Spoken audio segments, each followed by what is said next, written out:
use map recommends manufacturing for the property. I'm not going to bring that up for this hearing, but the industrial land use category is designated to show those areas where major industrial activities exist and or are planned. Industrial development should be grouped in areas served by adequate highways and public utilities when practical. Who owns all of these parcels? They are of course zoned industrial, and then everything else around it is of course zoned A1 agricultural. Section 919.08 designates the M1 district as a tier 1 area for monopole communication towers, and they indicate that for new construction as a special. The subject parcel is bordered by industrial and agricultural zone land. To the north and west are single-family dwellings, and to the south of the site is Virginia Fiber.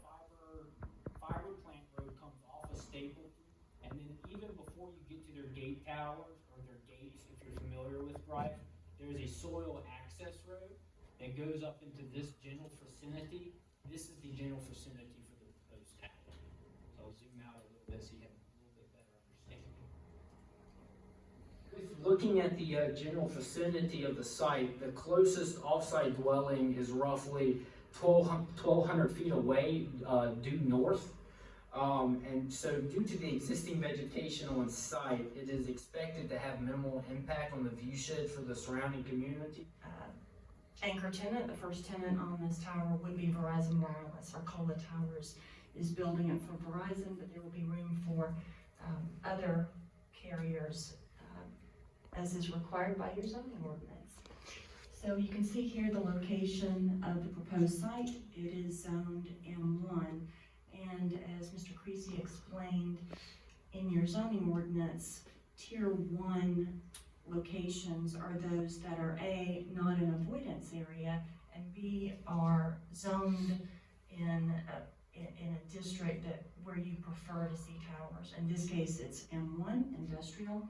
An avoidance area is a ridge area that doesn't have more than 2 wireless facilities already, or it's within a historic district as determined by the Department of Historic Resources, or in the viewshed of Blue Ridge Parkway, or within 200 feet of the scenic byway. So in this case, this proposal is not in an avoidance area, and it is zoned M1. So this is a preferred location, a tier 1 location. See from the site plan that the setbacks for wireless are far exceeded by this proposal. Setbacks are 100% of height, in this case, the closest boundary is over 1,100 feet away.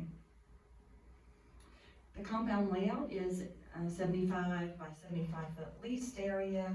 Within that is a 50 by 50 foot fenced compound. There is so much tree coverage already on this property that we're not proposing additional landscaping. We don't want to cut trees to plant those landscaping trees. This is just a schematic of what the monopole would look like. Just a single pole, galvanized steel, and it's required by the zoning ordinance for a monopole of this height. There has to be room for at least 6 antenna arrays. And Verizon Wireless is planning to install immediately upon construction 9 antennas with 6 radio heads, and that's just too much equipment for a 24-inch flush-mounted array. So that's why we are requesting a waiver of that requirement. A full sector is needed there. COLA conducted a photo simulation study on July 8th, and this is the map showing the location of the photographs that were taken. You can see the marks in red are where the site would not be visible from neighboring roadways, and then the first photograph in green shows a simulation of the proposed monopole, how it would be visible from this view from the southwest from Riverville and State Route 622. But for most locations, it's simply not visible because it is a heavily forested parcel. So we think this is a very good location, and the site is very much needed in this area. We typically want them about 3 miles apart, so 4 miles away is too far for co-locating. Other hat that I wear, we have quite a few calls down here, and coverage is bad, so it's definitely needed. would think that